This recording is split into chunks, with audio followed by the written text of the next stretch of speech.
कहानी की शुरुआत हीरो युगा से होती है, जो अपने लॉयल पार्टी के साथ डीमन लॉर्ड के कैसल के बाहर खड़ा होता है। मेंबर्स एक दूसरे को फाइनल बैटल के लिए हाइप करते हैं। कोई कहता है कि आज सब खत्म होगा, कोई कहता है कि हम जरूर जीतेंगे। एटमॉस्फेयर बिल्कुल वैसे ही होता है जैसे स्कूल या कॉलेज में एग्जाम से पहले फ्रेंड्स एक दूसरे को मोटिवेट करते हैं। थोड़ी देर बाद कैसल के गेट्स अपने आप खुल जाते हैं और अंदर से कई सिनिस्टर आंखें बाहर झांकती हैं। जैसे ही पार्टी कैसल के अंदर जाती है, उनके सामने डीमन लॉर्ड का जनरल योकी आता है। वो बहुत एरोगेंट तरीके से उनका मजाक उड़ाता है और कहता है कि वे बहुत वीक हैं। पार्टी का मेज उस पर एनर्जी ब्लास्ट से अटैक करने की कोशिश करता है, लेकिन योकी उसे बड़ी आसानी से डिस्पेल कर देता है। इसके बाद सोर्ड्समैन मेले अटैक करता है, लेकिन योकी उसके अटैक को डॉज करता है और एक किक में उसे पीछे फेंक देता है। फिर सपोर्ट मेज सिसिलिया युगा पर एनहांसमेंट स्पेल डालती है। युगा अपनी अल्टीमेट स्पेल एक्सकैलिबर को योकी की तरफ छोड़ता है। योकी अपनी एंडलेस डार्क स्पेल से जवाब देता है।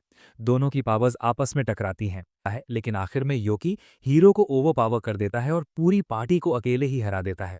जमीन पर पड़े हुए युगा को लगता है कि शायद यही उनकी जर्नी का एंड है। वो अनकॉन्शियस हो जाता है। युगा के बेहोश होते ही योकी सभी हीरोज को हील करना शुरू करता है। तभी उसकी नज़र सपोर्ट मेज सिसिलिया पर जाती है और उसे वो बहुत प्रिटी लगती है। वो उसके लुक्स में डिस्ट्रैक्टेड हो जाता है। कुछ समय बाद वो सभी हीरोज को कैसल की प्रिजन में ले जाता है।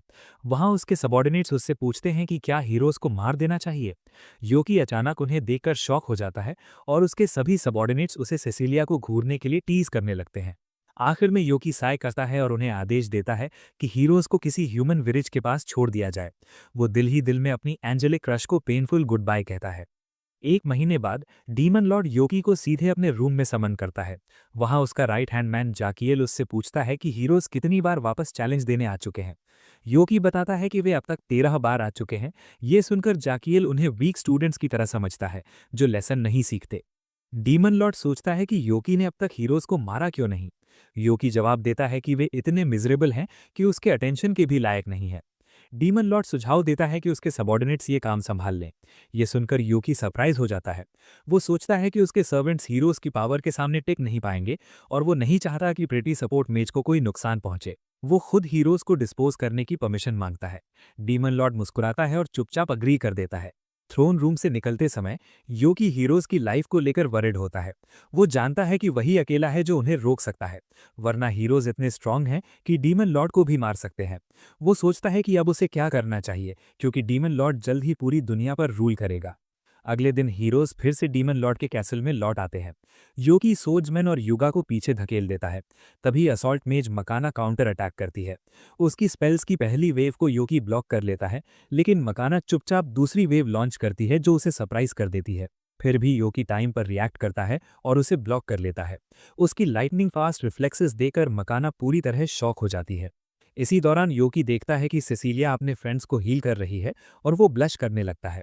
वो हंसता है और हीरोज का मजाक उड़ाता है और उनके अटेम्प्ट्स को फ्यूटाइल बताता है। युगा हार नहीं मानता और फिर से एक्सकैलिबर स्पेल यूज करता है, लेकिन योकी आसानी से सर्वाइव कर जाता है और कहता है कि वे उसे कभी नहीं हरा सकते। युगा कहता है कि उनके पास कोई और चॉइस नहीं है, उन्हें ईविल डीमन लॉर्ड को हराने के लिए आगे बढ़ते रहना होगा। ये सुनकर अचानक सेसिलिया की तरफ इशारा करता है और कहता है कि अगर वे उसे छोड़ दें तो आगे जा सकते हैं। युगा तुरंत मना कर देता है, लेकिन मकाना कहती है कि उन्हें ऑफर एक्सेप्ट कर लेना चाहिए। वो समझाती है कि ये डीमन उन्हें कभी भी मार सकता है, इसलिए उसकी काइंडनेस एक्सेप्ट करके मिशन पूरा करना बेहतर है। युगा अब भी तैयार नहीं होता, लेकिन तभी सेसिलिया खुद बोलती है कि वो यहीं रहने को तैयार है।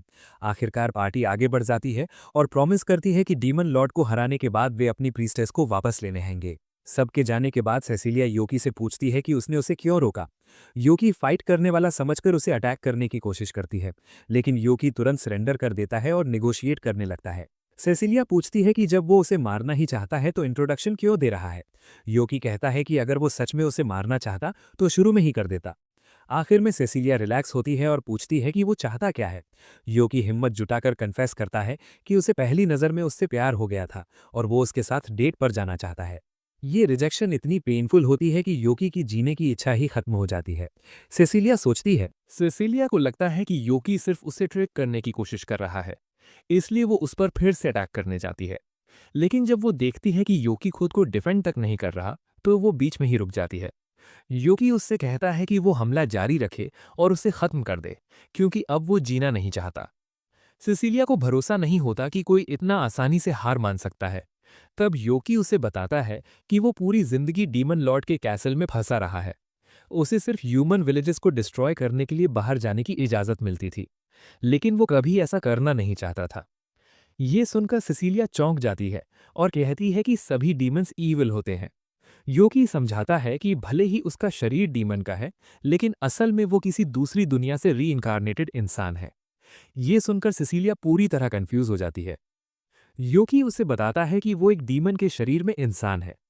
तब सिसिलिया समझ जाती है कि रीइंकार्नेटेड होने की वजह से उसके पास बहुत इनक्रेडिबल पावर्स हैं। वो सोचती है कि फिर उसने डीमन लॉर्ड को खुद क्यों नहीं हराया। योकी बताता है कि अगर वो डीमन लॉर्ड को हरा देता तो उसे डीमंस का अगला लीडर बनना पड़ता, और तब उसे ह्यूमैनिटी के खिलाफ भयानक अट्रॉसिटीज करनी पड़ती। इस मजबूरी की वजह से वो हेल्पलेस महसूस करता था और सोच चुका था कि बाकी जिंदगी मिजरेबल तरीके से उसी सेल में सड़ते हुए गुजार देगा। लेकिन तभी उसकी जिंदगी में सिसिलिया आई, जिसने उसे ये एहसास दिलाया कि जिंदगी जीने लायक है। अब जब उसकी आखिरी उम्मीद भी उसे रिजेक्ट कर चुकी है, तो वो सबको छोड़ने के लिए तैयार है। तभी सिसिलिया उससे कहती है कि उसे जीते रहना चाहिए और अपनी पावर का इस्तेमाल ह्यूमैनिटी की मदद के लिए करना चाहिए। वो कहती है कि उसकी जिंदगी का कोई दूसरा पर्पस भी हो सकता है, और वो उसे बाहर की दुनिया में सेटल होने में मदद करने का ऑफर देती है। कुछ दिनों बाद क्लैरियनिस किंगडम में डीमन लॉर्ड पर जीत की खुशी में सेलिब्रेशन रखा जाता है। किंग डार्ट्स सभी हीरोज को बधाई देता है और घोषणा करता है कि उनके सम्मान में 3 दिन का सेलिब्रेशन होगा। किंगडम के बाहर एक सिक्लूडेड जगह से योकी ये सब देखता है। वो जानता है कि सिसिलिया वहीं रहती है, इसलिए खुद को नॉर्मल ह्यूमन दिखाने के लिए वो दर्द सहते हुए अपना डीमन हॉर्न तोड़ देता है और किंगडम में एंटर करता है। इधर मकाना युगा को जीत की बधाई देती है और युगा बहुत खुश होता है। फिर वो सिसिलिया की तरफ मुड़ता है, ये जानते हुए कि ये जीत उसी की वजह से संभव हुई थी। ये देखकर मकाना खुद को इग्नोर्ड महसूस करती है। थोड़ी देर बाद योकी सिटी की एडवेंचरस गिल्ड में खुद को रजिस्टर करने जाता है। वहां का लेजी रिसेप्शनिस्ट क्लेमन जम्भाई लेते हुए रजिस्ट्रेशन फॉर्म निकालता है। योकी फॉर्म साइन करता है तो क्लेमन उसे गिल्ड कार्ड देता है और बताता है कि वो सबसे नीचे एफ रैंक से शुरू करेगा, जो एस रैंक तक जाता है। वो समझाता है कि कमीशंस लेकर रैंक अप किया जा सकता है, लेकिन नॉर्मली एक एडवेंचरर को ई रैंक तक पहुंचने में पूरा 1 महीना लग जाता है। वो उसे कार्ड संभाल कर रखने की वार्निंग देता है और गुड लक कहता है। कार्ड मिलने के बाद योकी लगातार मिशंस कंप्लीट करता है और इतना पैसा कमा लेता है कि एक इन रेंट कर सके। 1 हफ्ते बाद जब वो फिर गिल्ड जाता है, तो सभी एडवेंचरर्स एक ऐसे राइजिंग एडवेंचरर की बात कर रहे होते हैं जो बहुत तेजी से रैंक अप कर रहा है। इसी दौरान योकी क्लेमन से और कमीशंस मांगता है, लेकिन लेजी रिसेप्शनिस्ट को आज पेपर वर्क नहीं करना होता और वो गुस्से में उसे पास बैठी प्रिटी लेडी से बात करने को कहता है। लेकिन योकी मना कर देता है और कहता है कि उसे क्लेमन के साथ टाइम स्पेंड करना ज्यादा पसंद है। इस बात को छोड़कर क्लेमन उससे उसकी रियल आइडेंटिटी के बारे में पूछता है, क्योंकि कोई नॉर्मल इंसान सिर्फ 1 हफ्ते में एफ से डी रैंक तक नहीं पहुंच सकता। योकी अनजान बनने की कोशिश करता है तो क्लेमन साय करता है और कहता है कि उसने कुछ इल्लीगल नहीं किया, इसलिए वो उसे पर्सिक्यूट नहीं कर सकता। तभी एक हुड पहनी लड़की अंदर आती है और क्लेमन से योकी की मिशंस कैंसिल करने को कहती है। योकी शॉक हो जाता है क्योंकि वो लड़की सिसिलिया होती है। क्लेमन भी सोचता है कि हीरो प्रीस्टेस गिल्ड में क्या कर रही है। सिसिलिया उसे धीरे बोलने को कहती है, फिर योकी की तरफ मुड़कर उसे प्राइवेट चैट के लिए अपने घर चलने का इनविटेशन देती है। जब वे सिसिलिया की कैरेज में बैठते हैं तो योकी सोचता है कि किसी लड़की का उसे घर बुलाना कितना स्ट्रेंज है। घर पहुंचते ही एक गार्ड योकी को देखकर सस्पिशियस हो जाता है और भाला तानकर पूछता है कि वो सिसिलिया के साथ क्यों था। सिसिलिया आगे आकर बताती है कि वो उसका फ्रेंड है।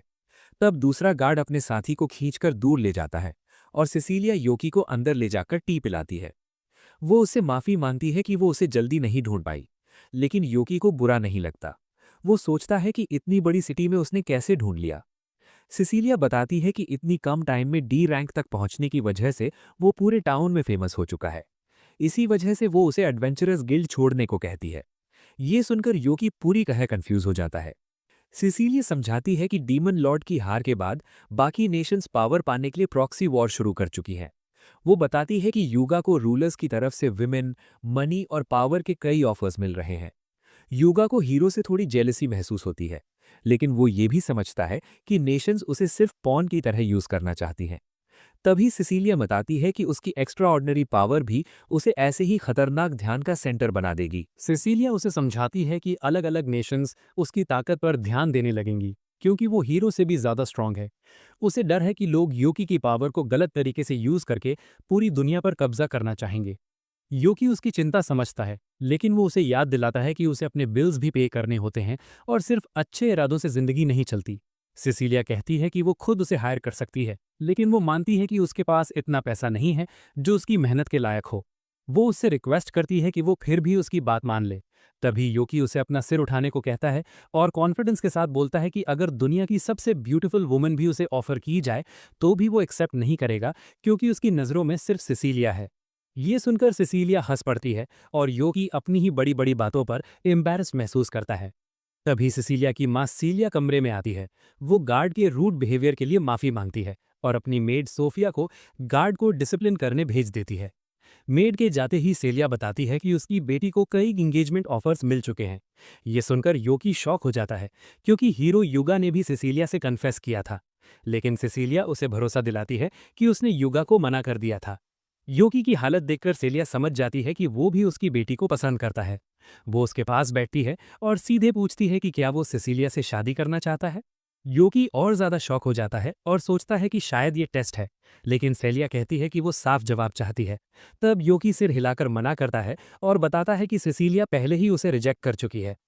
वो समझाता है कि वो अभी एडवेंचरर बनकर एक स्टेबल लाइफ बनाने की कोशिश कर रहा है, ताकि फ्यूचर में दोबारा प्रपोज कर सके।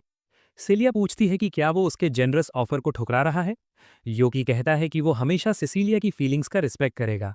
आखिरकार सेलिया उसकी सोच से खुश हो जाती है और बताती है कि वो बस ये देखना चाहती थी कि वो मौका मिलते ही जंप तो नहीं कर लेता, क्योंकि वो अपनी बेटी की शादी किसी डेस्परेट इंसान से नहीं कराएगी।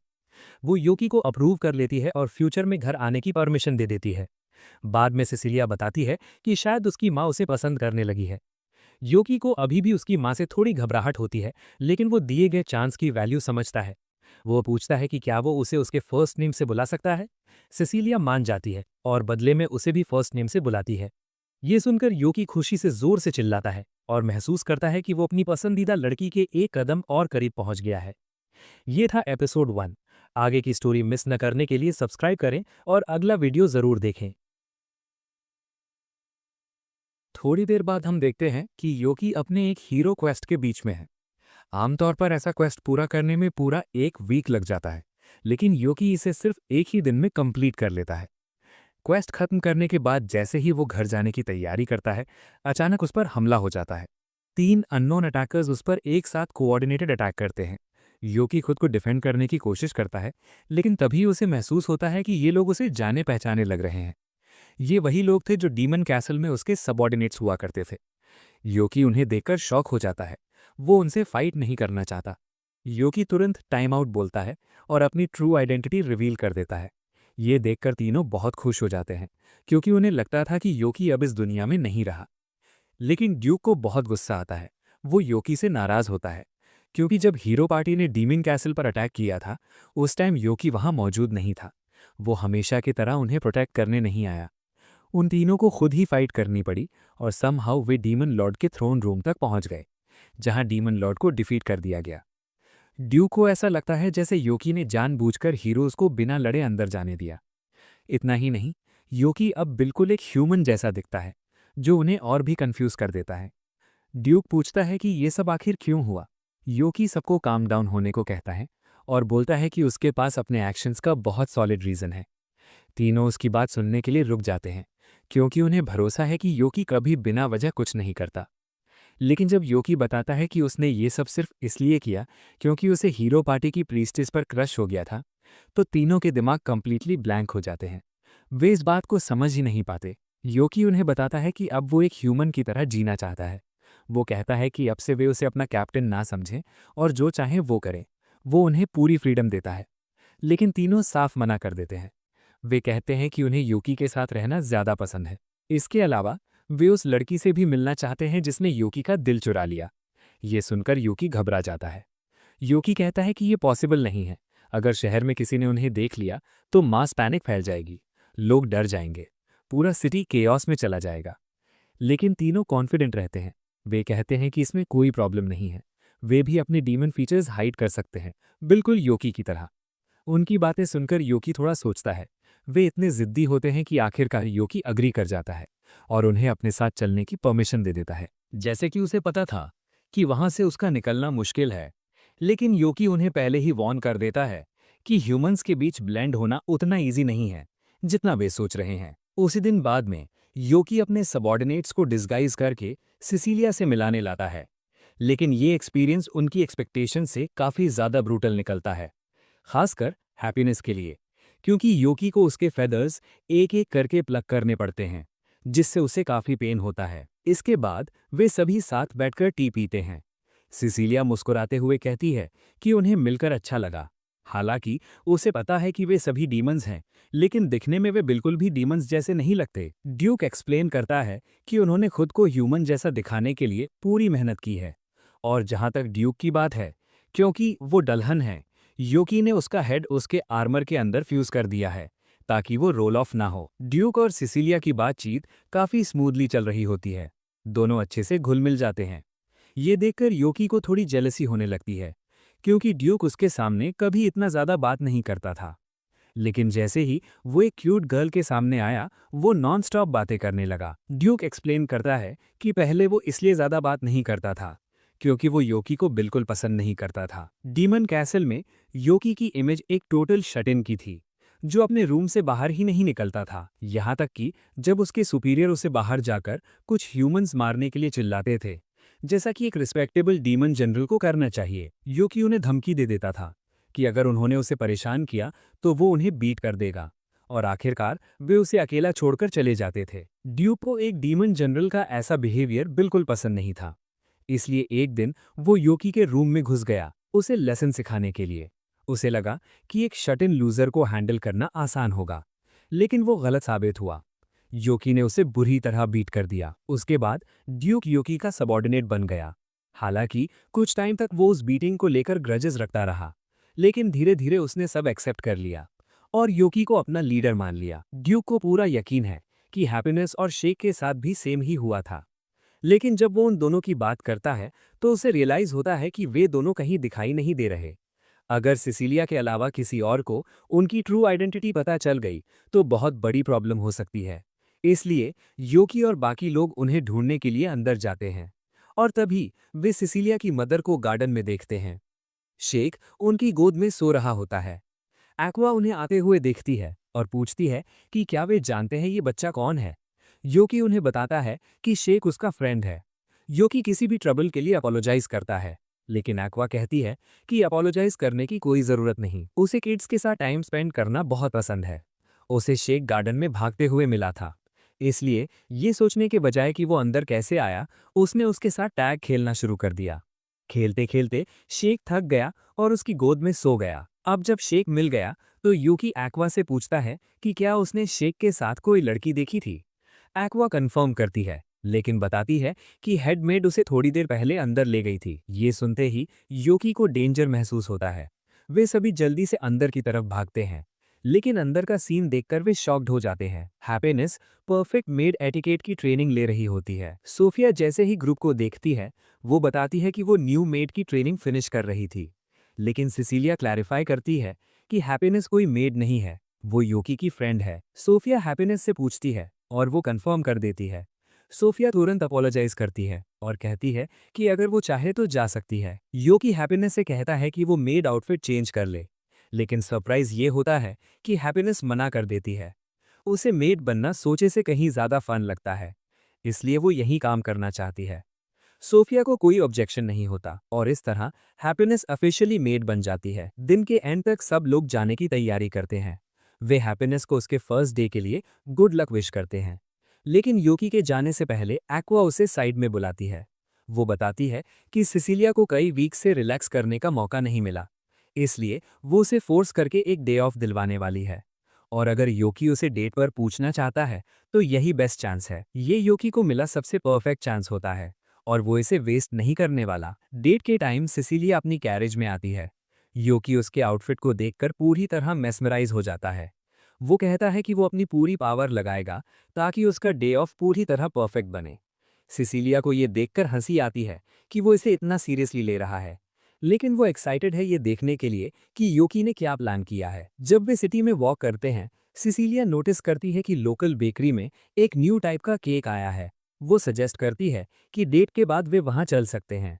फिलहाल वे सिटी में वॉक कंटिन्यू करते हैं। योकी सिसिलिया से नजर हटा ही नहीं पा रहा, क्योंकि वो बहुत ज्यादा क्यूट लग रही होती है। अब तक सब कुछ बहुत अच्छा चल रहा होता है और सिसिलिया खुद भी काफी एंजॉय कर रही होती है।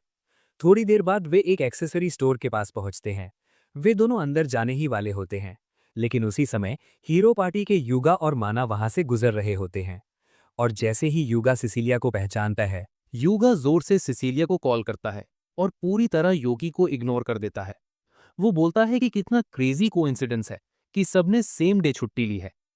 और जब सब यहीं हैं, तो वो सजेस्ट करता है कि पूरा दिन साथ में स्पेंड कर लेते हैं। सिसिलिया पोलाइटली मना करने की कोशिश करती है। वो एक्सप्लेन करती है कि वो ऑलरेडी यूकी के साथ टाइम स्पेंड कर रही है। लेकिन जैसे ही योकी का नाम आता है, यूगा को फील होता है कि उसने योकी को कहीं पहले देखा है। योकी कैजुअली बोल देता है कि शायद ये उसका माइंड ट्रिक्स खेल रहा है। यूगा थोड़ी देर सोचता है, फिर उस बात को वहीं छोड़ देता है। वो फिर बोलता है कि सबको साथ में अंदर चलना चाहिए ताकि कोई लेफ्ट आउट फील ना करे, और सिसिलिया को ऑब्जेक्ट करने का प्रॉपर टाइम भी नहीं देता, सीधे उसे पकड़कर अंदर ले जाता है। मिकाना को ये सब देखकर बहुत बुरा लगता है, क्योंकि ये वही एक दिन था जब उसने मुश्किल से युगा को डेट पर चलने के लिए कन्विंस किया था। अब ये सब देखकर उसे साफ समझ आ जाता है कि योकी भी सिसिलिया के साथ डेट पर है। वो योकी को गुड लक विश करती है और बोलती है कि अगर वो सिसिलिया को इम्प्रेस कर लेता है तो युगा को मजबूरी में उस पर ही फोकस करना पड़ेगा।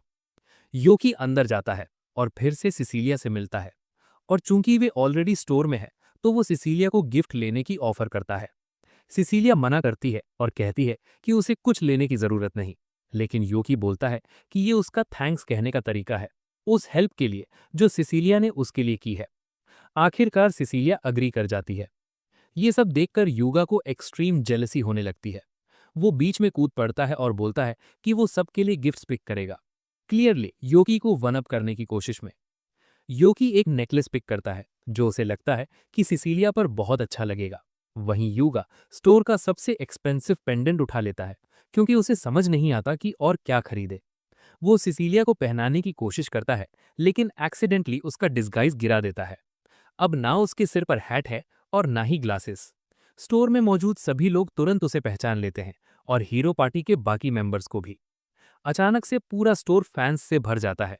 भीड़ उन्हें चेस करती हुई सड़क तक आ जाती है, और इसी केओस में योकी सिसिलिया से अलग हो जाता है।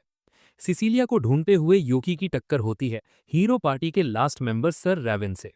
रैवन गर्ल्स के ग्रुप से घिरा हुआ होता है और बहुत अनकंफर्टेबल लग रहा होता है। योकी डिसाइड करता है कि वो उसकी हेल्प करेगा। वो भीड़ का अटेंशन युगा की तरफ डाइवर्ट करता है और रैवन को पकड़कर एक एली में भाग जाता है। भीड़ से बचने के बाद योकी एक्सपेक्ट करता है कि रैवन उसे थैंक्स बोलेगा, लेकिन रैवन बिल्कुल साइलेंट रहता है। योकी सोचता है कि शायद वो ज्यादा बोलने वाला टाइप नहीं है, लेकिन जैसे ही योकी वहां से जाने लगता है, रैवन उसे रुकने को बोलता है। और तभी योकी समझ जाता है कि रैवन ज्यादा क्यों नहीं बोलता, क्योंकि उसकी आवाज टीनेज गर्ल जैसी है। वो क्राउड्स में बोलने से अवॉइड करता है, क्योंकि उसे डर है कि लोग उसका मजाक उड़ाएंगे। लेकिन योकी का ऐसा कोई इंटेंशन नहीं होता। आखिर हर किसी के अंदर कुछ ना कुछ इनसिक्योरिटी होती है। रैवन को राहत मिलती है कि उसे योकी जैसा अंडरस्टैंडिंग इंसान मिला। लेकिन तभी योकी को याद आता है कि उसे सिसिलिया को ढूंढना है, और वो फिर से भागना शुरू कर देता है। उसके बाद पूरा दिन बिना किसी प्रॉब्लम के निकल जाता है। लेकिन अगली मॉर्निंग योकी को पता चलता है कि सिसिलिया को फीवर हो गया है, कल के पूरे स्ट्रेस की वजह से। वो पहले से ही ब्रेकिंग पॉइंट के करीब थी, और इतने सारे फैंस को एक साथ हैंडल करना उसके लिए ज्यादा हो गया। योकी को लगता है कि ये सब उसकी गलती है। एक्वा उसे समझाती है कि उसे गिल्टी फील करने की जरूरत नहीं। सिसिलिया को बस माइल्ड कोल्ड हुआ है, और वो योकी से नाराज भी नहीं है। लेकिन युगा से वो काफी नाराज है, और अगली बार मिलने पर उससे बाउंड्रीज को लेकर लंबी बात होने वाली है।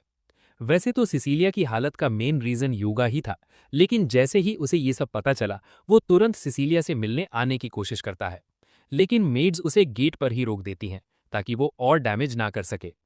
एक्वा को लगता है कि रिकवरी के टाइम सिसिलिया को किसी फ्रेंड से मिलना अच्छा लगेगा, इसलिए वो योकी से उससे मिलने को कहती है। सोफिया योकी को सिसिलिया के रूम तक ले जाती है और डोर नॉक करती है। सिसिलिया पैनिक करने लगती है और योकी से बाहर वेट करने को कहती है जब तक वो रूम क्लीन न कर ले। लेकिन सोफिया उसे अश्योर करती है कि चिंता करने की कोई बात नहीं, वो ऑलरेडी सिसिलिया के सारे टॉयज हटा चुकी है। फिर भी ये सुनकर सिसिलिया को एम्बैरेसमेंट होती है, लेकिन अब योकी के अंदर आने में कोई प्रॉब्लम नहीं। योकी अंदर आता है और बेड के पास बैठ जाता है। वो पूरे इंसिडेंट के लिए अपोलोजाइज करता है और बोलता है कि वो समहाउ ये सब ठीक करेगा। लेकिन सिसिलिया बोलती है कि वो उसे ब्लेम नहीं करती। अगर वो सच में गिल्टी फील कर रहा है तो वो उसे एक चांस देती है। वो बोलती है कि रिकवरी के बाद वो उसके साथ एक और डेट पर चल सकता है। योकी कुछ सेकंड्स के लिए कंप्लीटली स्टन्ड हो जाता है, क्योंकि सिसिलिया ने बेसिकली उसे खुद ही डेट पर पूछ लिया था और ये उसके पूरे दिन की सबसे अच्छी बात थी। योकी स्माइल करता है और बोलता है कि वो प्रॉमिस करता है उनकी नेक्स्ट डेट इससे भी बेटर होगी। सिसिलिया की बात सुनकर योकी इतना ज्यादा खुश हो जाता है जितना उसने कभी इमेजिन भी नहीं किया था। वो अपने इमोशंस को कंट्रोल नहीं कर पाता और थोड़ा ज्यादा एंथुजियास्टिक हो जाता है। लेकिन प्रॉब्लम ये हो जाती है कि वो सिसिलिया के पास जोर जोर से बोलने लगता है, जिससे उसकी कंडीशन और खराब हो सकती है। ये सब देखकर सोफिया बीच में आ जाती है और पोलाइटली योकी को बाहर भेज देती है। योकी थोड़ा डिसअपॉइंटेड होता है, लेकिन वो समझ जाता है और घर जाने के लिए निकल पड़ता है। तभी अचानक उसकी नजर रेवन पर पड़ती है। रेवन नर्वस सा सिसिलिया के हाउस की तरफ वॉक कर रहा होता है। योकी को क्यूरियोसिटी होती है कि वो यहाँ क्या कर रहा है, तो वो रेवन के पास जाकर कैजुअली ही बोलता है। रेवन का फेस देखकर लगता है कि उसके माइंड में काफी कुछ चल रहा है। योकी उससे पूछता है कि क्या कोई बात उसे परेशान कर रही है। थोड़ी हेजिटेशन के बाद रेवन एडमिट करता है कि वो उस लड़की को कन्फेस करने की हिम्मत जुटा रहा है जिसे वो पसंद करता है। वो बताता है कि उस लड़की ने भी उसकी आवाज सुनकर उसका मजाक नहीं उड़ाया था, बिल्कुल योकी की तरह। और उसी दिन से रेवन को उस लड़की पर क्रश हो गया। लेकिन उसे डाउट है कि क्या वो लड़की भी उसे पसंद करती है या नहीं। योकी ये सुनकर थोड़ा कंफ्यूज हो जाता है। उसे समझ नहीं आता कि रेवन इतना वरिड क्यों है, क्योंकि रेवन टॉल है, हैंडसम है और फेमस भी है। उसकी सिर्फ एक ही प्रॉब्लम है, उसकी वॉइस। लेकिन जिस लड़की को वो पसंद करता है वो ऑलरेडी बोल चुकी है कि उसे उसकी आवाज से कोई प्रॉब्लम नहीं है। तो ऐसे में रेवन के पास एक्सेप्टेंस का काफी अच्छा चांस है। योकी ये सारी बात रेवन को समझाता है। रेवन को भी रियलाइज होता है कि योकी सही बोल रहा है। उसका कॉन्फिडेंस बढ़ जाता है और वो डिसाइड करता है कि अब वो कन्फेशन जरूर करेगा। योकी को उस पर प्राउड फील होता है, जैसे कोई सीनियर स्टूडेंट अपने जूनियर को मोटिवेट करता है। लेकिन तभी योकी को एक बात रियलाइज होती है। रेवन सीधे सिसिलिया के हाउस की तरफ ही जा रहा है। मतलब जिस लड़की को रेवन पसंद करता है वो कोई और नहीं, सिसिलिया ही हो सकती है। ये सोचकर योकी थोड़ा फ्रीज हो जाता है। उसे लगता है कि उसने खुद ही अपने लिए कंपटीशन क्रिएट कर लिया है। लेकिन अब जो होना था वो होने ही वाला है। और यहीं पर एपिसोड 2 खत्म हो जाता है। अगर आगे की स्टोरी मिस नहीं करना चाहते तो चैनल को सब्सक्राइब करना मत भूलना। एपिसोड 3 की स्टार्टिंग में हम देखते हैं कि यूकी बहुत ज्यादा अपसेट है। वो खुद से कह रहा होता है कि ये सब उसी की गलती है, क्योंकि उसी ने रेवन को एनकरेज किया था कि वो जाकर सिसिलिया के सामने अपना लव कन्फेस करे। यूकी खुद को समझाने की कोशिश करता है कि सिसिलिया का रेवन से प्यार करना या उसे डेट करना इम्पॉसिबल है। उसे पूरा कॉन्फिडेंस है कि सिसिलिया सिर्फ उसी से प्यार करती है। लेकिन तभी यूकी को याद आता है कि पहले सिसिलिया और रेवन हीरो टीम में साथ थे। वो सोचने लगता है कि शायद उनके बीच कोई ऐसी सिचुएशन हुई हो जिसकी वजह से सिसिलिया का दिल रेवन की तरफ झुक गया हो। यूकी बैठकर इमेजिन करता है कि दोनों किसी मैजिक केव में फंस गए थे जहां सिसिलिया डेंजर में थी। तभी रेवन आया और उसने सिसिलिया को बचा लिया। उसी मोमेंट से सिसिलिया को उससे प्यार हो गया होगा। तभी अचानक रेवन वापस आता है। उसका फेस देखकर साफ पता चलता है कि वो बहुत फ्रस्ट्रेटेड है। वो यूकी को थैंक्स बोलता है कि उसने उसे कन्फेस करने की हिम्मत दी, लेकिन साथ ही कहता है कि सब बेकार गया और कुछ भी रिजल्ट नहीं मिला। वो ये भी कह देता है कि अब उसे जीने का मन नहीं है। इसके बाद रेवन जल्दी से मैंशन की तरफ भागता है ताकि सिसिलिया से मिल सके, लेकिन वहां मेड सोफिया उसे रोक लेती है। वो बताती है कि सिसिलिया अभी सो रही है और रेवन को वापस जाने को कहती है। यूकी बोलता है कि रेवन तो थोड़ी देर पहले ही यहाँ था। तब सोफिया बताती है कि हाँ, रेवन आया था, लेकिन वो सिसिलिया से नहीं बल्कि हैप्पीनेस से मिलने आया था। ये सुनते ही यूकी को जोर का शॉक लगता है। वो तुरंत समझ जाता है कि रेवन सिसिलिया के लिए नहीं बल्कि हैप्पीनेस के लिए आया था। यूकी बिना टाइम वेस्ट किए हैप्पीनेस के पास जाता है और उससे पूछता है कि जब रेवन लव कन्फेस करने आया था तो उसका रिएक्शन क्या था। हैप्पीनेस बताती है कि उसने उससे बात करने से मना कर दिया और कोई रिप्लाई नहीं दिया, मतलब उसने उसे डायरेक्टली रिजेक्ट कर दिया। इसके बाद यूकी अपने असिस्टेंट से मिलने जाता है और गुस्से में बोलता है कि हैप्पीनेस ने रेवन को रिजेक्ट कर दिया, जबकि रेवन कितना अच्छा इंसान है और हीरो टीम का मेंबर भी है। तब असिस्टेंट्स बताते हैं कि हैप्पीनेस ह्यूमन से बहुत नफरत करती है और वो कभी किसी ह्यूमन को डेट करने के बारे में सोच भी नहीं सकती। तभी ड्यूक यूकी को हैप्पीनेस के पास्ट के बारे में बताता है। वो कहता है कि पहले हैप्पीनेस के पास सिर्फ एक फेदर था। एक दिन एक ह्यूमन उसे हंट करने आया था, लेकिन ड्यूक ने बीच में आकर हैप्पीनेस को बचा लिया था। उसी इंसिडेंट के बाद से हैप्पीनेस को इंसानों से नफरत हो गई और वो उनसे दूरी बनाकर रखने लगी। लेकिन यूकी की एक असिस्टेंट बोलती है कि ऐसा पॉसिबल नहीं है कि हैप्पीनेस सभी इंसानों से नफरत करे, क्योंकि अभी वो खुद सिसिलिया के मेंशन में मेड बनकर काम कर रही है। वो कहती है कि जरूरी नहीं कि सारे इंसान बुरे हों, कुछ अच्छे भी होते हैं। यूकी उसकी बात से एग्री करता है और बोलता है कि रेवन सच में बहुत काइंड है और अगर हैप्पीनेस उससे एक बार आराम से बात कर ले तो वो जरूर उसे पसंद करने लगेगी। इसके बाद यूकी गिल्ड जाता है और क्लेमेंट को ढूंढता है, लेकिन वो वहां नहीं मिलता। वहां उसे गिल्ड की एक फीमेल स्टाफ मेंबर मिलती है जो अकेली होती है। वो यूकी को बुलाकर बोलती है कि वो जानती है कि वो गिल्ड वाइस प्रेसिडेंट को ढूंढ रहा है। यूकी बोलता है कि नहीं, वो क्लेमेंट से मिलना चाहता है। तब वो बताती है कि क्लेमेंट ही गिल्ड वाइस प्रेसिडेंट है। ये सुनकर यूकी पूरी तरह शॉक हो जाता है, क्योंकि उसे ये बात पहले पता ही नहीं थी। जब यूकी पूछता है कि क्लेमेंट कहाँ गया है तो वो बोलती है कि ये सीक्रेट है, लेकिन अगर वो किसी को नहीं बताएगा तो वो उसे बता देगी। वो रिवील करती है कि क्लेमेंट अभी हॉस्पिटल में है। यूकी कुछ फ्रूट्स लेता है और उसे देखने हॉस्पिटल जाता है। वहां जाकर वो क्लेमेंट की हालत देखकर हैरान रह जाता है, क्योंकि उसके चेस्ट पर बहुत ज्यादा इंजरीज होती हैं। यूकी पूछता है कि ये सब कैसे हुआ। तब क्लेमेंट बताता है कि ये सब रोमांटिक फाइट की वजह से हुआ है और ये सब उसकी वाइफ ने किया है। यूकी रीजन पूछता है तो क्लेमेंट बताता है कि कल उनकी वेडिंग एनिवर्सरी थी।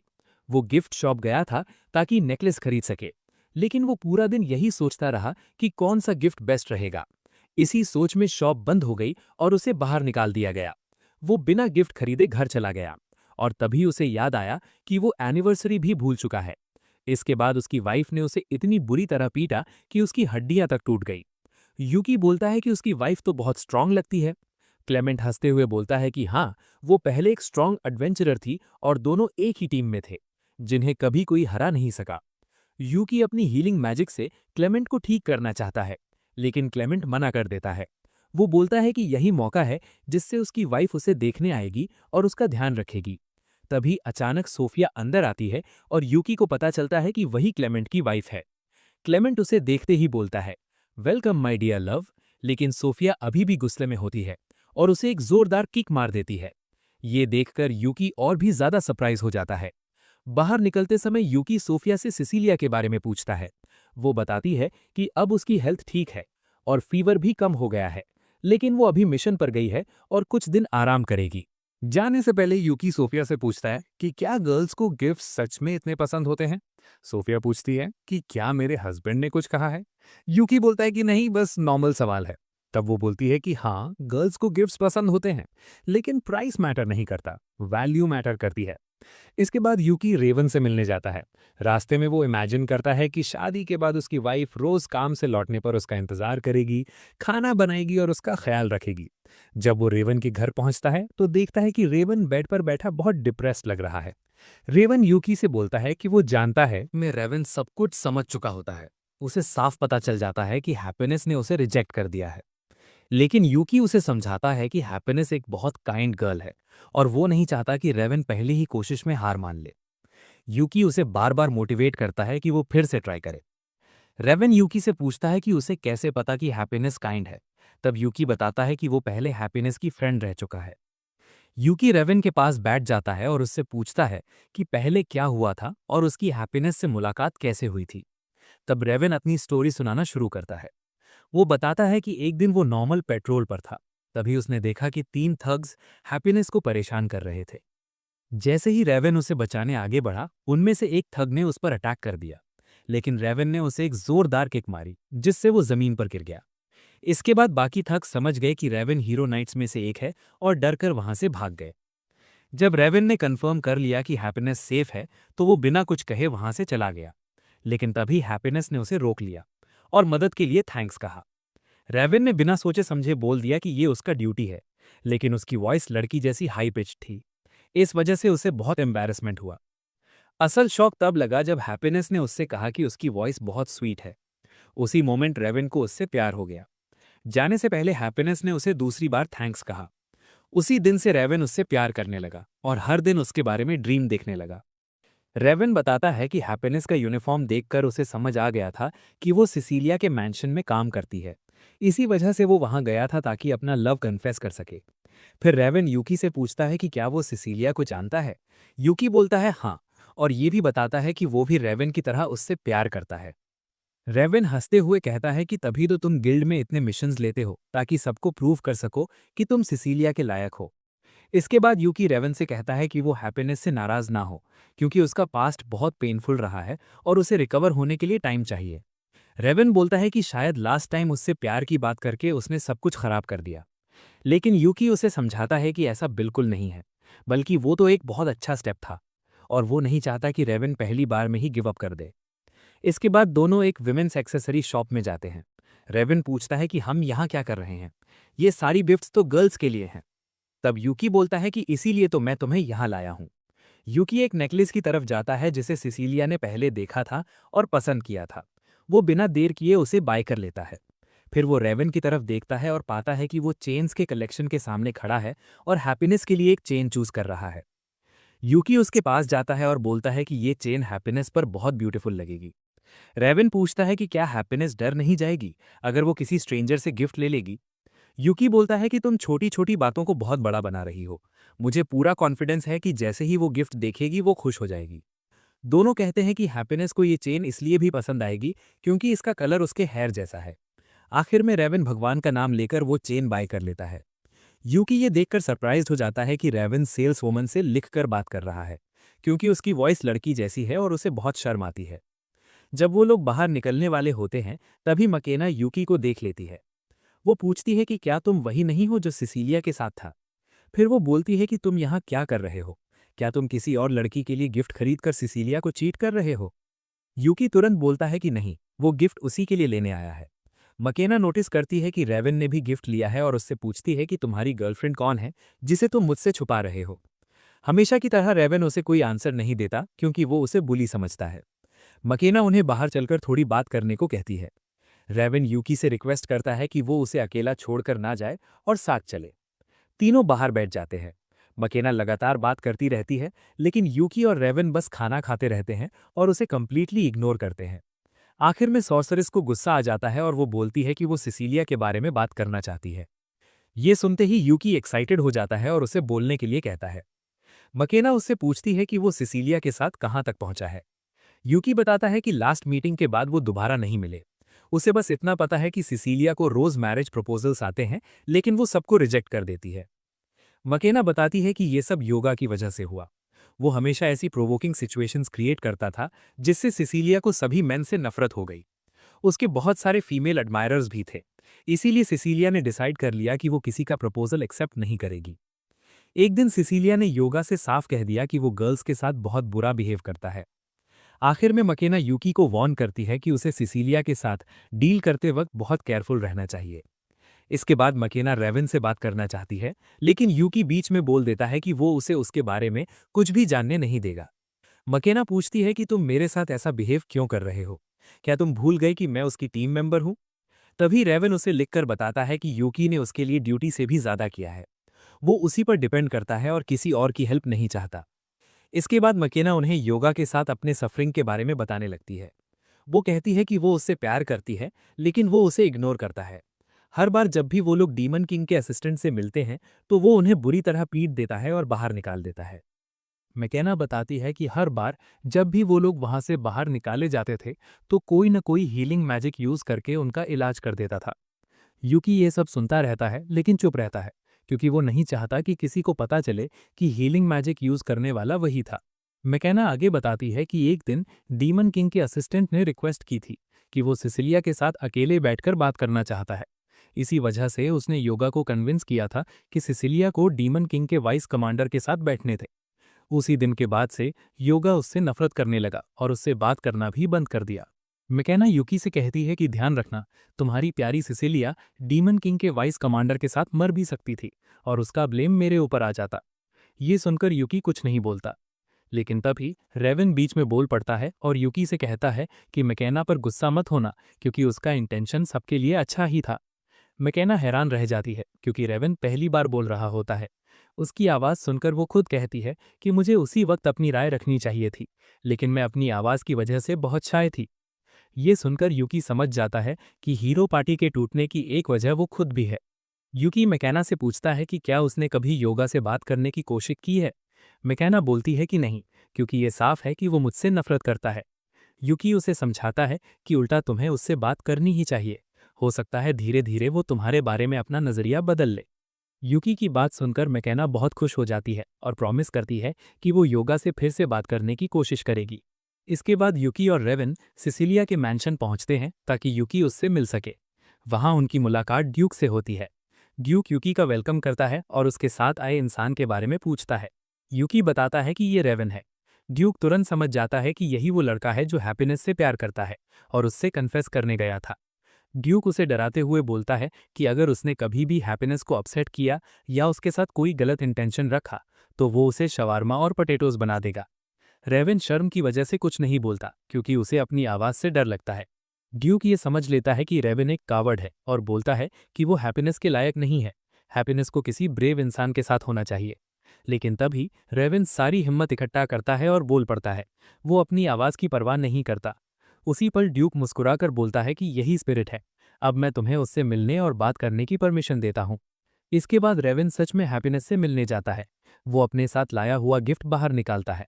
रेवन ये देखकर सरप्राइज हो जाता है कि हैप्पीनेस बहुत खुशी से वो गिफ्ट एक्सेप्ट करती है और उसे देखकर बहुत प्लीज्ड होती है। इसी के साथ अभी के लिए हमारी कहानी यहीं खत्म होती है। लेकिन हमारे हीरो यूकी की एडवेंचर्स अभी खत्म नहीं हुई हैं। एक हफ्ते बाद भी यूकी अपने बेड पर ही पड़ा रहता है जब सीक उससे रिक्वेस्ट करता है कि चलो साथ में सिसिलिया की मैंशन चलें। लेकिन यूगी मना कर देता है क्योंकि सिसिलिया पूरे हफ्ते घर पर नहीं थी। इरिटेटेड होकर वो बताता है कि पिछले कुछ दिनों से पूरी हीरो पार्टी चोर्स में बिजी है।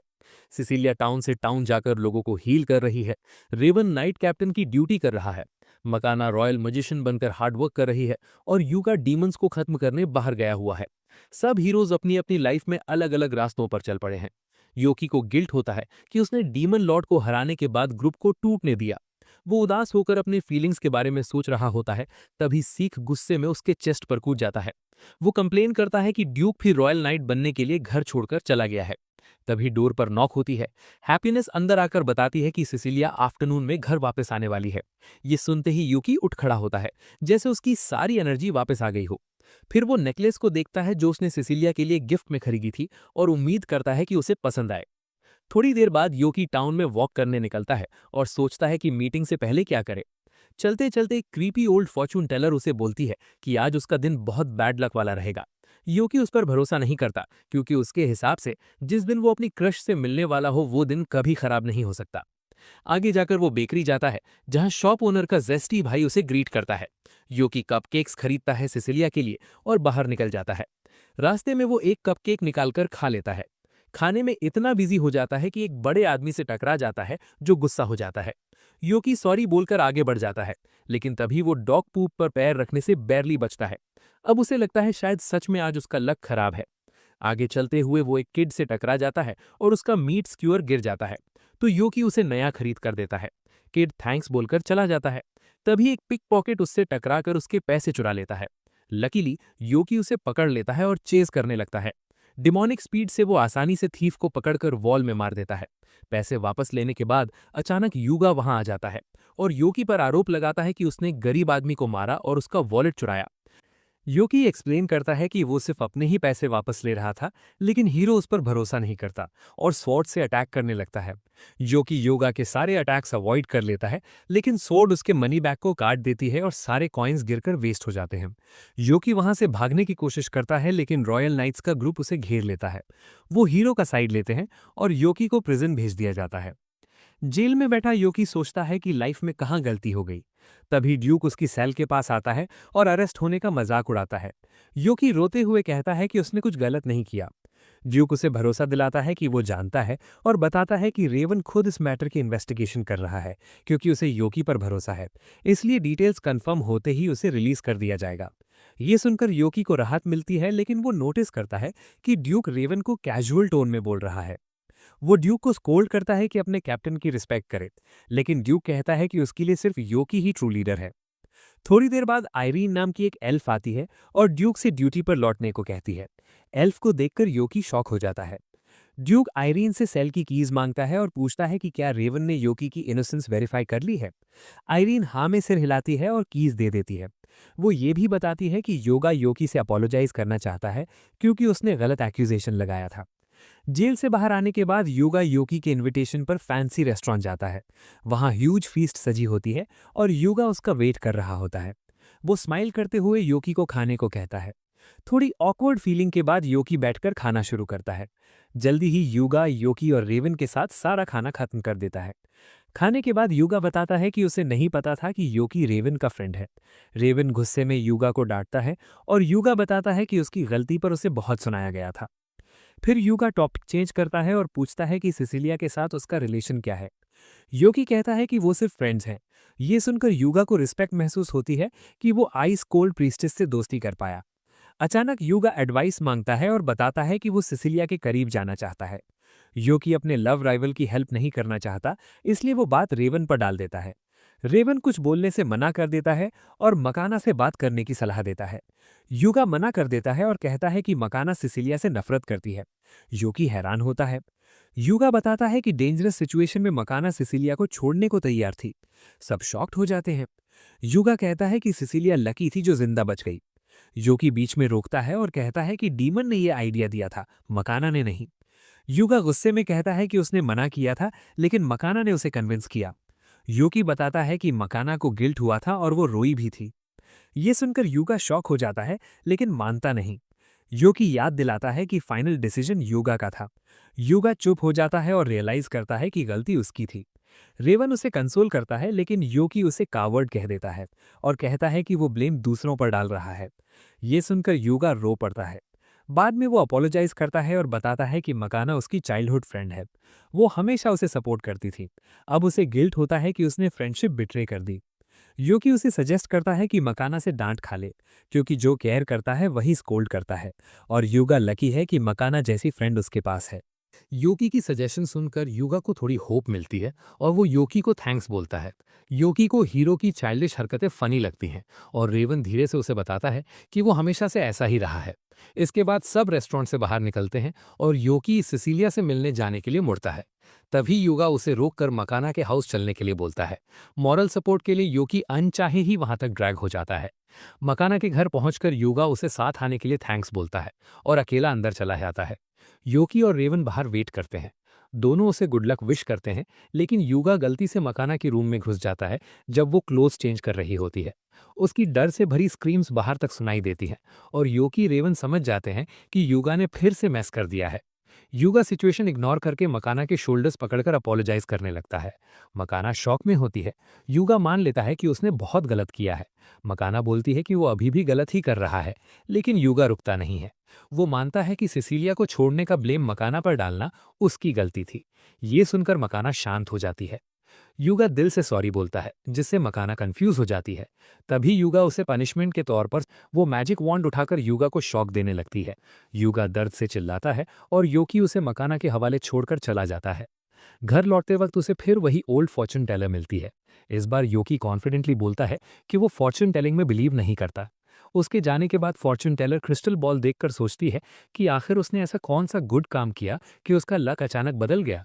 आगे चलते हुए योकी बेकरी के रियल ओनर से मिलता है, जो अपने भाई के खराब बिहेवियर के लिए सॉरी बोलती है और फ्री कपकेक्स का बैग देती है। फिर कुछ मिस्टीरियस बॉडीगार्ड्स के साथ एक बटलर और एक यंग बॉय मिलते हैं। बटलर थैंक्स बोलता है क्योंकि योकी ने उसके यंग मास्टर की हेल्प की थी। योकी को याद आता है कि उसने उस किड के लिए स्क्यूअर खरीदा था। बटलर सॉरी बोलता है और थैंक्स में फ्रेश स्क्यूअर्स का बैग देता है। इतने सारे गुडीज के साथ योकी आखिरकार सिसिलिया की मैंशन पहुंचता है। वहां हैप्पीनेस गुस्से में मिलती है और लेट होने का रीजन पूछती है। योकी शर्माते हुए सॉरी बोलता है और सिसिलिया के रूम में जाता है। वो फूड बैग्स देता है। सिसिलिया टी बनाने का डिसाइड करती है। योकी सोचता है कि मेड को क्यों नहीं बुलाया। सिसिलिया प्राउडली बोलती है कि वो अपना टी और फूड खुद बना सकती है।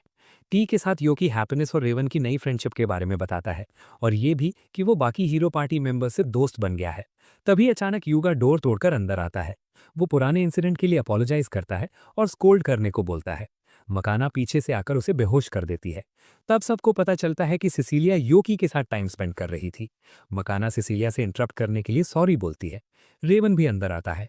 योकी प्राइवेसी देने के लिए बाहर चला जाता है। मकाना सिसिलिया को छोड़ने के लिए सॉरी बोलती है। सिसिलिया एम्बैरस हो जाती है। रेवन और यूगा भी मानते हैं कि वो सब इक्वली रिस्पॉन्सिबल थे। सिसिलिया उन्हें रीअश्योर करती है और बोलती है कि उसने सबको फगिव कर दिया है। वो बताती है कि डीमन लॉर्ड के सामने हीलिंग पावर के बिना फाइट करना आसान नहीं था। पार्टी ने वर्ल्ड बचाने के लिए टफ चॉइस लिया था, इसलिए वो किसी को ब्लेम नहीं करती। मकाना रिलीफ फील करती है और थैंक्स बोलती है। बाकी हीरोज भी हंसते हैं। बाद में सिसिलिया योकी के साथ वॉक पर जाती है। वो पूछती है कि अपॉलॉजी के पीछे वो था। योकी मान लेता है और बोलता है कि वो बस हीरोज को फिर से साथ लाना चाहता था, क्योंकि ग्रुप टूटने की वजह वही था। सिसिलिया योकी को थैंक्स बोलती है। सिसिलिया थोड़ी थॉटफुल हो जाती है और खुश महसूस करती है कि योकी उसके फ्रेंड्स और फैमिली के और करीब आ रहा है। योकी उसका थैंक्स एक्सेप्ट करता है और उसी मौके पर उसे अपना प्रेजेंट देता है।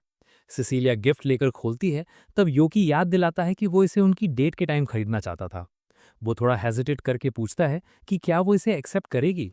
सिसिलिया स्माइल करती है और प्रॉमिस करती है कि वो इसे हमेशा संभाल कर रखेगी।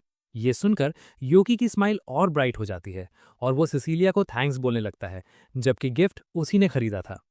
कुछ दिनों बाद योकी और सीक सिसिलिया के साथ एक डिजास्टर से अफेक्टेड विलेज की तरफ ट्रैवल करते हैं। कैरेज में बैठकर योकी थोड़ा अपसेट होता है क्योंकि सीक थर्ड व्हील बनकर साथ आ गया था और वो सिसिलिया के साथ अलोन टाइम चाहता था। सिसिलिया दोनों से अपोलोजाइज करती है। तभी रास्ते में कैरेज जोर से हिलता है, जिससे सिसिलिया को उल्टी जैसा फील होता है। योकी वरिड हो जाता है। सिसिलिया बताती है कि लंबा जर्नी होने की वजह से उसे नॉशियस लग रहा है। सीक उसे पिक्सी टेक्निक से बना सीक्रेट पोशन देता है। पोशन पीते ही सिसिलिया बेटर फील करने लगती है। सीक स्मगली अपनी यूजफुलनेस पर ब्रैग करता है। योकी और सीक की नोकझोंक देखकर सिसिलिया खुश होती है कि मिशन के दौरान उसे अच्छी कंपनी मिलेगी। थोड़ी देर बाद वो विलेज पहुंचते हैं, जो बैंडिट्स के अटैक से डैमेज हो चुका होता है। विलेज चीफ सिसिलिया को ग्रीट करता है और उसके कंपेनियंस के बारे में पूछता है। सिसिलिया बताती है कि योकी और सीक दोनों एक्सीलेंट हीलर्स हैं जो हेल्प के लिए आए हैं। ओल्ड मैन उन पर भरोसा करता है और उन्हें शेल्टर में ले जाता है। वहां तीनों मिलकर इंजर्ड लोगों को हील करते हैं। काम करते वक्त योकी देखता है कि सिसिलिया कितनी खुशी से हील कर रही है और उसे उसके हार्ड वर्क पर प्राउड फील होता है। चीफ भी यही बात कहता है। योकी उसकी थिंकिंग की तारीफ करता है, फिर इंजर्ड लोगों की बात करता है। वो सोचता है कि अटैक में कोई मरा क्यों नहीं। चीफ बताता है कि बैंडिट्स अचानक भाग गए थे क्योंकि एक स्ट्रेंज आदमी कहीं से आकर उन पर अटैक करने लगा था। योकी कंसर्न्ड हो जाता है, लेकिन वो देखता है कि सिसिलिया थक चुकी है। वो उसे रेस्ट करने को बोलता है, लेकिन वो मना कर देती है। तभी योकी स्पेल यूज करके उसे सुला देता है। विलेजर्स घबरा जाते हैं कि कहीं उसने अटैक तो नहीं किया। योगी एक्सप्लेन करता है कि उसने सिर्फ उसे सुलाया है और उसे बेड पर लेटा देता है। कुछ टाइम बाद सिसिलिया उठती है और गुस्से से योकी को देखती है। योगी सॉरी बोलता है और कहता है कि उसने उसकी बॉडी के लिए ऐसा किया था, क्योंकि बिना एनर्जी हील करने से नुकसान हो सकता था। सिसिलिया शांत हो जाती है, लेकिन बोलती है कि आगे से बिना कंसेंट ऐसा ना करे। योकी प्रॉमिस करता है और बताता है कि बाकी सब हील हो चुके हैं। सिसिलिया स्माइल करती है और थैंक्स बोलती है, जिससे योकी टमाटर की तरह लाल हो जाता है। तभी विलेज चीफ आता है और सिसिलिया की हालत पूछता है। फिर वो टील नाम की लड़की के बारे में बताता है, जो विलेज के बाहर रहती है और क्रॉनिक इलनेस की वजह से हमेशा बेड पर रहती है। सिसिलिया उसे देखने के लिए रेडी हो जाती है। टील के घर पहुंचकर वो उसे बेड पर बुक पढ़ते हुए पाते हैं। सिसिलिया कंडीशन चेक करने आती है। टील को खांसी आती है। सीक उसे पिक्सी मेडिसिन देता है। पहले वो हेजिटेट करती है, लेकिन योकी उसे भरोसा दिलाता है। दवा पीते ही उसे बेटर फील होता है। टील थैंक्स बोलती है और मानती है कि डेटी ने उसकी प्रेयर्स सुनी है। वो स्टैचू और बैंडिट्स वाले इंसिडेंट की स्टोरी सुनाने लगती। टील बताती है कि एक बार वो वुल्फ्स के ग्रुप से घिर गई थी तब उसने देखा कि डीमन स्टैचू डार्क पावर से चमकने लगी और आसपास के सारे वुल्फ्स खत्म हो गए। टील को लगता है कि ये उसकी डेटी ने किया, लेकिन योकी और सिसिलिया दोनों को स्ट्रेंज डेमोनिक पावर को लेकर चिंता होने लगती है। टील सब बच्चों को डीटी स्टैचू के पास ले जाती है। पास जाकर सबको पता चलता है कि वो स्टैचू एक डरावनी डीमन की है। टील किसी को भी अपने प्यारे डीटी के खिलाफ बोलने नहीं देती, लेकिन उसकी तबीयत फिर खराब हो जाती है और उसे खांसी आने लगती है। सिसिलिया उसे सहारा देकर घर की तरफ ले जाती है, जबकि योकी डीमन स्टैचू को ध्यान से देखता रहता है। वो बताता है कि ये स्टैचू असल में उसके होम एरिया का गारगोयल है। तभी अचानक वो डीमन जिंदा हो जाता है, जैसे उसकी बात सही साबित कर रहा हो। योकी जल्दी से गारगोयल के अटैक से बचता है। सीक ऊपर से किक मारकर गारगोयल को एक ही मूव में गिरा देता है। योकी गारगोयल को बोलने के लिए कहता है, लेकिन वो मना कर देता है और कहता है कि वो मरने के लिए तैयार है। सीक उसे खत्म करने वाला होता है, लेकिन योकी रोक देता है। अब गारगोयल को समझ आता है कि उसकी जान खतरे में नहीं है। योकी बोलता है कि अटैक गारगोयल ने पहले किया था, इसलिए गारगोयल माफी मांगता है। योकी माफी एक्सेप्ट कर लेता है, लेकिन पूछता है कि वो इतने दूर विलेज में क्या कर रहा है। गारगोयल बताता है कि उसे श्राइन की प्रोटेक्शन के लिए बनाया गया था, लेकिन बैंडिट्स ने श्राइन लूट लिया और उसे अपने साथ ले गए। वापसी में उन्होंने विलेज पर अटैक किया। इससे गुस्से में आकर गारगोयल ने सारे बैंडिट्स को हरा दिया। विलेजर्स ने डीमन को अपने अटैकर्स को हराते देखा तो उसे अपने विलेज में जगह दे दी और लोकल डीटी बना लिया। टाइम के साथ विलेजर्स उसे भूल गए, लेकिन टील उसकी स्टैचू को साफ करने आती रही, क्योंकि बैंडिट्स फिर से विलेज पर अटैक करने लगे थे। गारगोयल ने उसकी केयर के बदले उसकी प्रोटेक्शन की। योकी समझ जाता है कि गारगोयल विलेजर्स को नुकसान नहीं पहुंचाना चाहता। गारगोयल भी कहता है कि वो अकेले रहता है और किसी को डिस्टर्ब नहीं करता। ये सुनकर योकी उसे डिस्टर्ब करने के लिए सॉरी बोलता है और सीक को साइड में लेकर प्राइवेट बात करता है। उस रात बाद में योकी सिसिलिया के साथ वापस वॉक करता है। सिसिलिया हंसती है कि सीक इतनी जल्दी सो गया। असल में योकी ने जानबूझकर पिक्सी को भेज दिया था ताकि वो सिसिलिया के साथ अकेले टाइम बिता सके। सिसिलिया नोटिस करती है कि योकी कुछ सोच रहा है और पूछती है कि क्या वो वरिड है। योकी अपनी बात छुपा लेता है और गारगोयल के बारे में सोचने की बात कहता है। सिसिलिया को डीमन पर भरोसा करने में हेजिटेशन होती है, लेकिन योकी उसे रीएश्योर करता है कि गारगोयल पीसफुल है। ये सुनकर सिसिलिया रिलैक्स हो जाती है। योकी भी अग्री करता है, लेकिन फिर उसे समझ नहीं आता कि अब क्या बोले। वो सिसिलिया को चुपचाप देखता है और कुछ देर के लिए सब भूल जाता है। तभी सिसिलिया ट्री रूट से ठोकर खा जाती है और योकी उसे पकड़ लेता है। दोनों को एहसास होता है कि वो कितने पास आ गए हैं। शर्मिंदा होकर दोनों अलग हो जाते हैं और योकी पोलाइटली उसे संभलकर चलने को कहता है। आगे बढ़ते ही विलेज से अलार्म की आवाज आती है, क्योंकि बैंडिट्स फिर से अटैक कर देते हैं। बैंडिट्स सीज शुरू करते हैं और योकी बाकी सब उनके सामने आ जाते हैं। बैंडिट्स पहले बच्चों को सीरियस नहीं लेते, लेकिन सीक बिना मेहनत कई बैंडिट्स को हरा देता है तो सब चौंक जाते हैं। सिसिलिया भी सीक की स्ट्रेंथ देखकर सरप्राइज हो जाती है। योकी प्राउडली बोलता है कि वो उसका सर्वेंट है। फिर वो भी फाइट में कूदता है और कई बैंडिट्स को गिरा देता है। एक बैंडिट चुपके से सिसिलिया पर अटैक करने की कोशिश करता है, लेकिन योकी उसे देख लेता है और तुरंत हरा देता है। तभी सब देखते हैं कि गारगोयल स्टैचू की तरफ से स्मोक उठ रहा है। योकी सीक को गारगोयल देखने भेजता है और खुद सिसिलिया के साथ बचे हुए बैंडिट से लड़ता है। सीक के जाने पर बैंडिट सोचते हैं कि अब ये दोनों किड्स उन्हें नहीं संभाल पाएंगे, लेकिन योकी पावरफुल टॉर्नाडो स्पेल से सबको उड़ा देता है। बैंडिट्स हार जाते हैं, लेकिन सीक वापस नहीं आता। योकी सिसिलिया के साथ गारगोयल स्टैचू की तरफ जाता है। वहां टील इंजर्ड गारगोयल को संभाल रही होती है और एक स्ट्रेंज आदमी सीक को कॉलर से पकड़े होता है। योकी को देखते ही वो आदमी सीक को ऐसे फेंक देता है जैसे बोरी हो। वो आदमी एरोगेंस से योकी को टॉन्ट करता है। सिसिलिया बताती है कि वो आदमी मिलर है, जो दूसरे एम्पायर का हीरो है। योकी को हैरानी होती है कि एक से ज्यादा हीरो भी होते हैं। सीक उठने की कोशिश करता है।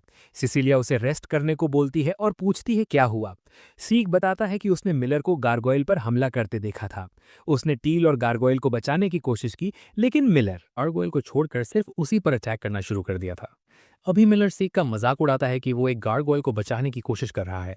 वो इंजर्ड डीमन की तरफ बढ़ता है, लेकिन योकी उसे रोक लेता है। मिलर कहता है कि वाइल्ड डीमन को मारना नॉर्मल है, लेकिन योकी याद दिलाता है कि गारगोयल सिर्फ एक इनोसेंट लड़की को बचा रहा था। फिर भी मिलर नहीं रुकता और अटैक कर देता है। योकी मैजिक बोल्ट चलाता है, लेकिन मिलर की सोर्ड उसे रोक लेती है। योकी शॉक हो जाता है। सिसिलिया बताती है कि मिलर के पास मैजिक ईटर सोर्ड है, जो उसकी सारी मैजिक को काउंटर कर देती है। मिलर हंसते हुए गारगोयल का एक आर्म काट देता है। सिसिलिया वार्न करती है कि वो नेबरिंग नेशन को प्रोवोक कर रहा है, लेकिन मिलर कहता है कि वो वॉर चाहता है ताकि एनिमी सोल्जर्स को मार सके। सिसिलिया समझ जाती है कि मिलर एक मॉन्स्टर है और योकी उसे हराने की तैयारी करता है। वो लगातार मैजिक अटैक्स करता है लेकिन मिलर सब ब्लॉक करता रहता है।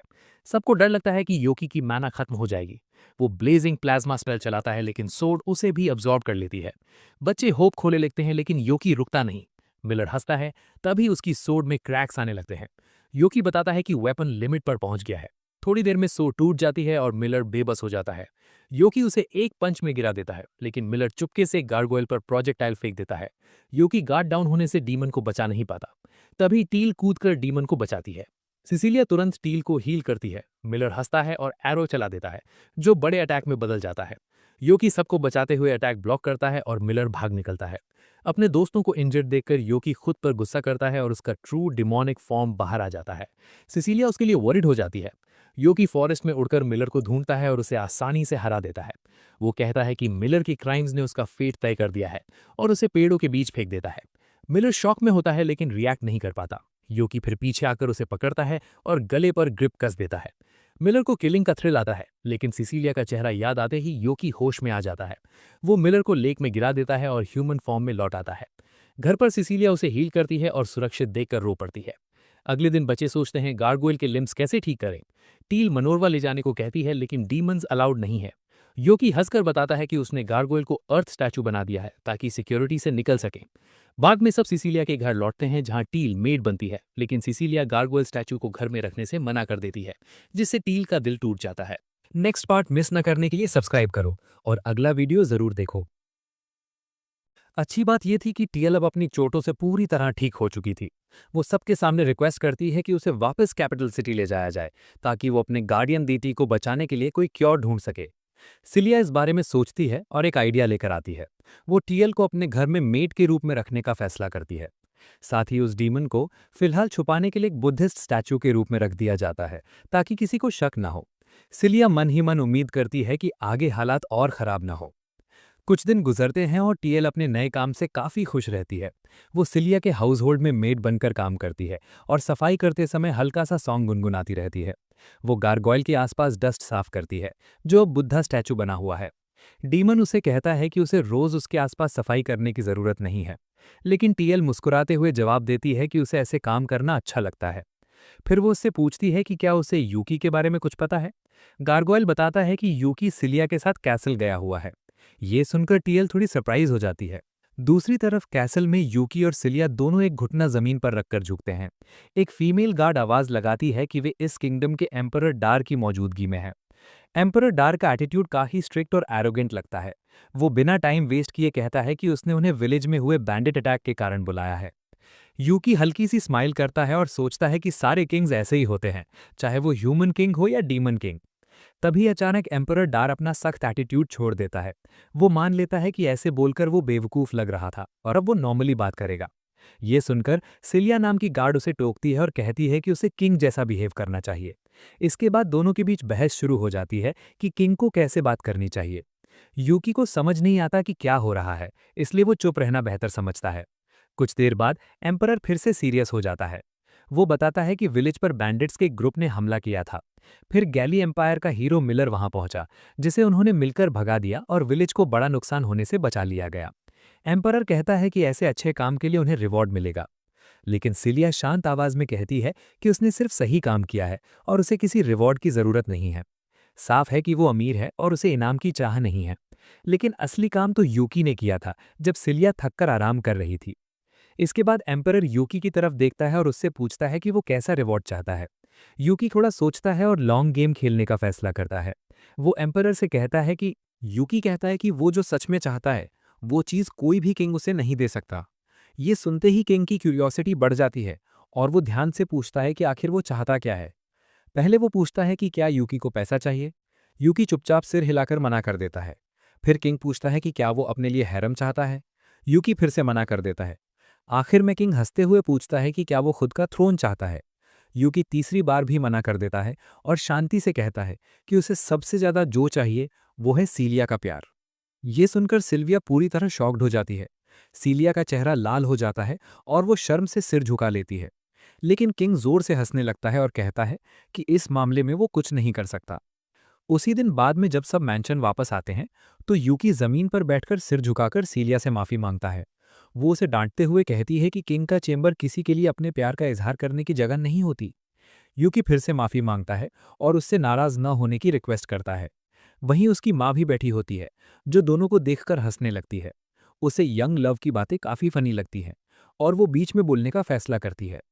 वो कहती है कि क्योंकि यूकी ने गलती की है, इसलिए उसे सजा मिलेगी। पनिशमेंट के तौर पर वो 1 महीने तक सीलिया से नहीं मिल पाएगा। ये सुनकर यूकी को यकीन नहीं होता। सीलिया भी परेशान हो जाती है, क्योंकि वो भी यूकी से दूर नहीं रहना चाहती। उसकी माँ फिर से हंसती है और कहती है कि ठीक है, आधे महीने तक ही एक दूसरे से नहीं मिलोगे। इतना कहकर वो हार्पी को बुलाती है। हार्पी बिना देर किए यूकी को गर्दन से पकड़ लेती है और बाहर ले जाने लगती है। हॉलवे में वो अचानक रुकती है और कहती है कि गार्डन की तरफ खिड़की से देखो। यूकी देखता है कि शेख अकेला बैठा है और बहुत उदास लग रहा है। हार्पी बताती है कि विलेज इंसिडेंट के बाद से शेख खेलता नहीं है और हमेशा चुप रहता है। यूकी समझ जाता है कि शेख खुद को दोषी मान रहा है, क्योंकि मिलर के अटैक के समय वो टील और गार्गोयल को नहीं बचा पाया था। इसके बाद हार्पी यूकी को उठाकर सीधे टैवर्न के उसके रूम में छोड़ आती है। वहां डीमन और टील बात कर रहे होते हैं। गार्गोयल टील से कहता है कि उसे अपना ख्याल रखना चाहिए।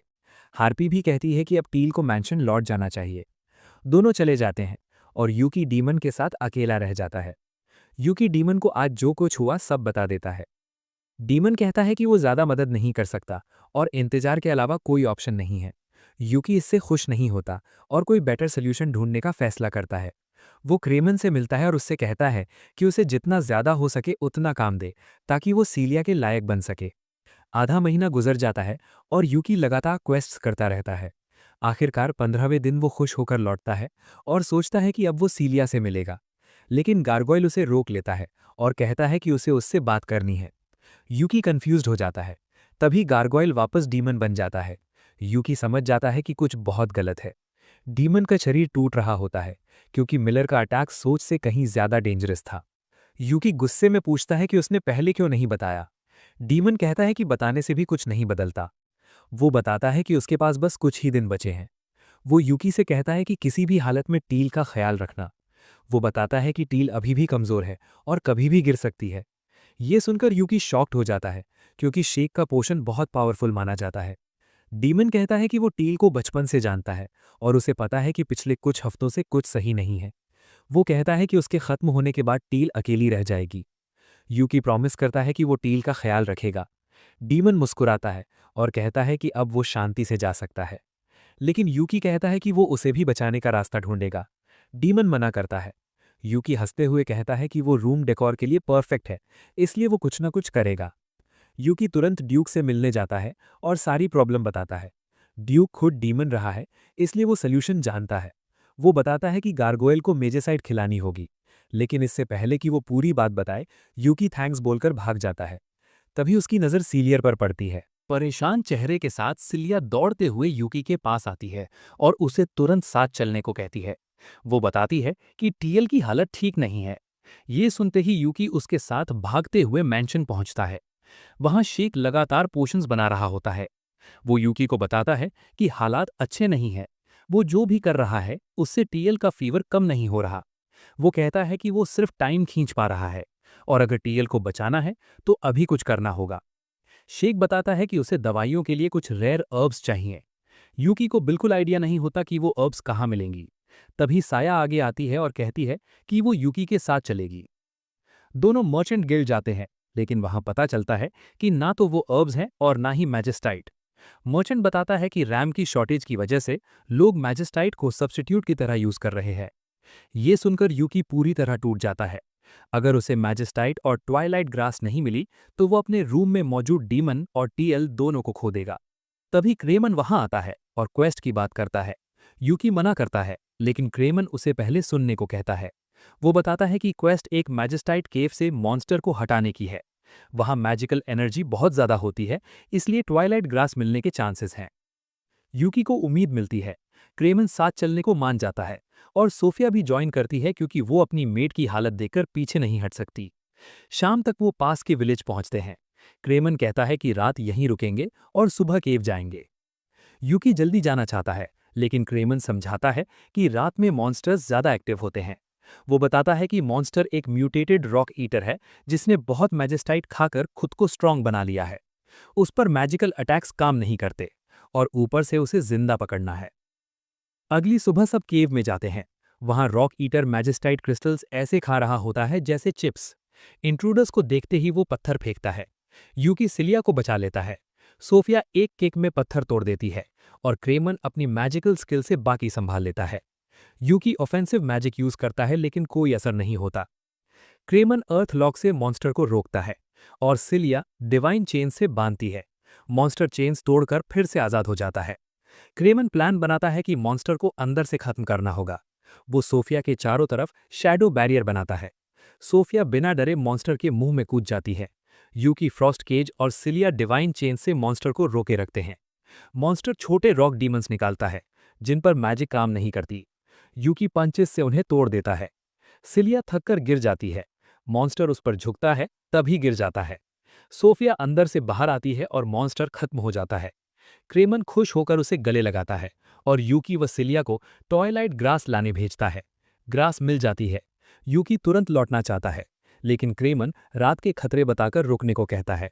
यूकी टीएल को लेकर परेशान होता है और चुपचाप निकलने का फैसला करता है। सिलिया को पहले से पता होता है। वो अर्ब्स दे देती है। यूकी अपने हॉर्न्स और विंग्स निकालता है और उड़कर टीएल और गार्गोयल के पास पहुंचता है। वो अर्ब्स शेक को देता है और मैजेस्टाइट क्रिस्टल गार्गोयल को खिला देता है। डीमन का हाथ वापस उगाता है। डीमन एनर्जी महसूस करता है और टीएल की रूम में जाता है। वो उसे सोते हुए देखता है और जगाकर कहता है कि अब वो ठीक हो जाएगी। पूरी तरह थका हुआ यूकी वापस दूसरे विलेज उड़ जाता है ताकि उसकी आइडेंटिटी छुपी रहे। आखिर में उसे इनाम के रूप में सिलिया की थाइस पर आराम करने का मौका मिल जाता है। यहीं ये कहानी खत्म होती है।